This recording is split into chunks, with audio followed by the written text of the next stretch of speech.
Hi hello வணக்கம் welcome back to தினாஸ் multibagger. Market update என்னன்றதை பார்த்துடலாம். நிஃப்டி 140 பாயிண்ட் ப்ளஸில் க்ளோஸ் ஆகிருக்கு. பேங்க் நிஃப்டி 249 பாயிண்ட் ப்ளஸில் க்ளோஸ் ஆகிருக்கு. கோல்டை பார்த்தோம்னா இன்னைக்கு ஒரு 20 ரூபா ஏறி 12,050 இருக்குது 22 கேரட்டு. சில்வர் 2,09,000 இருக்குது 1 கேஜி. இன்னைக்கு மார்க்கெட்டில் பெரிய நியூஸ் என்ன அப்படின்னு பார்த்தோன்னா, US federal reserve 0.25 interest rate cut பண்ணியிருக்காங்க.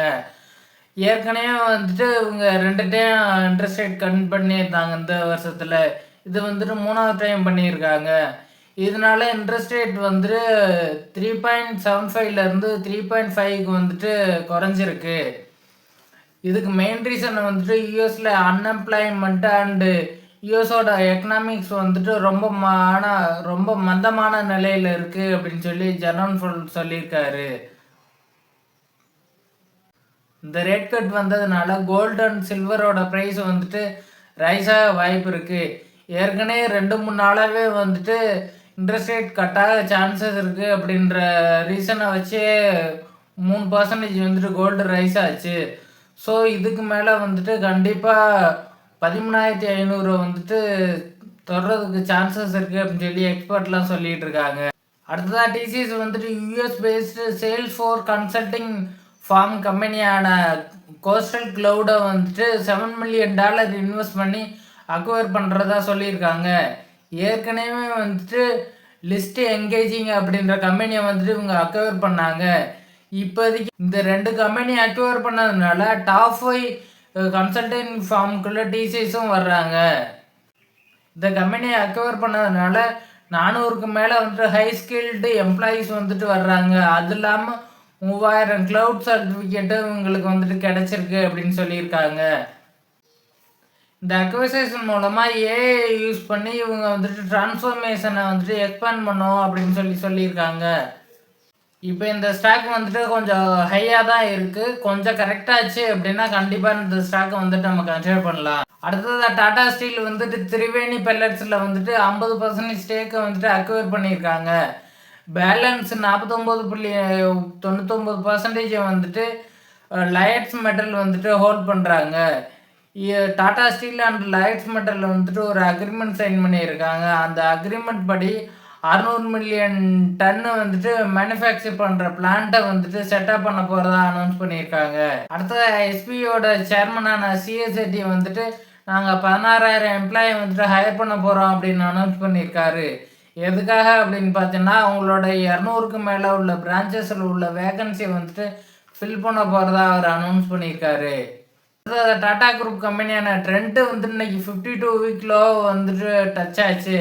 அது இல்லாமல் 4000க்கும் கீழே இன்னைக்கு ட்ரேட் ஆச்சு. இதுக்கு மெயின் ரீசன் பெருசாக எந்த ஒரு நியூஸும் கிடையாது. இந்த மாதத்தில் மட்டும் இது 7% கரெக்டாக இருக்குது. லாஸ்ட் 2 மந்த்தாக பார்த்தோம்னா இது 16% கரெக்டாக இருக்குது. இதோட ஹையிலேருந்து 42% இது கரெக்டாகி ட்ரேட் ஆகிட்டு இருக்கு இன்னைக்கு. இதுக்கு மெயின் ரீசன் எந்த ஒரு பெரிய ரீசனும் இல்லை கரெக்ட் ஆகிற மாதிரி. இந்த ஸ்டாக் ஓவர் வேல்யூடு அப்படின்னு சொல்லி மார்க்கெட் நினச்சதுனால இப்போ கரெக்டாக இருக்குது.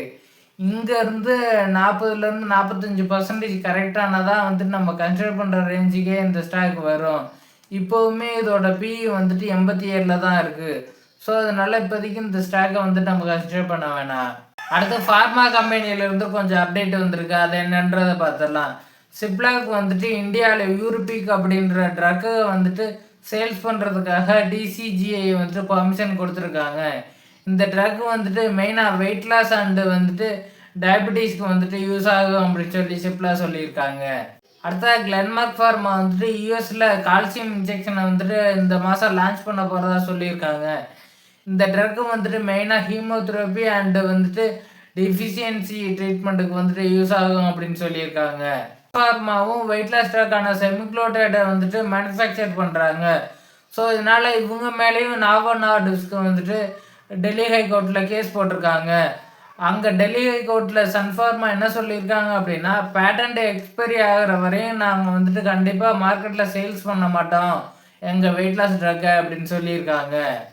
மினிஸ்டர் ஆஃப் சிவில் ஏவியேஷன் இண்டிகோவுக்கு ஒரு குழு அனுப்பியிருக்காங்க. எதனால அந்த பிரச்சனை ஸ்டார்ட் ஆச்சு, இந்த பிரச்சனைக்கு தீர்வு நீங்கள் என்ன பண்ணியிருக்கீங்க அப்படின்னு அனலைஸ் பண்ணுறதுக்காக. அண்டு ஓவராலாகவே வந்துட்டு உங்களோட ஃப்ளைட்டை வந்துட்டு 10% வந்துட்டு குறைச்சிக்கங்க அப்படின்னு ஒரு ஆர்டர் ஒன்று கொடுத்துருக்காங்க. இந்த வீடியோவில் அவ்வளோதான் இன்ஃபர்மேஷன். இந்த வீடியோ உங்களுக்கு பிடிச்சிருந்துச்சுன்னா லைக் பண்ணுங்கள், உங்கள் ஃப்ரெண்ட்ஸ் அண்ட் ஃபேமிலிக்கு ஷேர் பண்ணுங்கள், எங்கள் சேனலை சப்ஸ்கிரைப் பண்ணுங்கள்.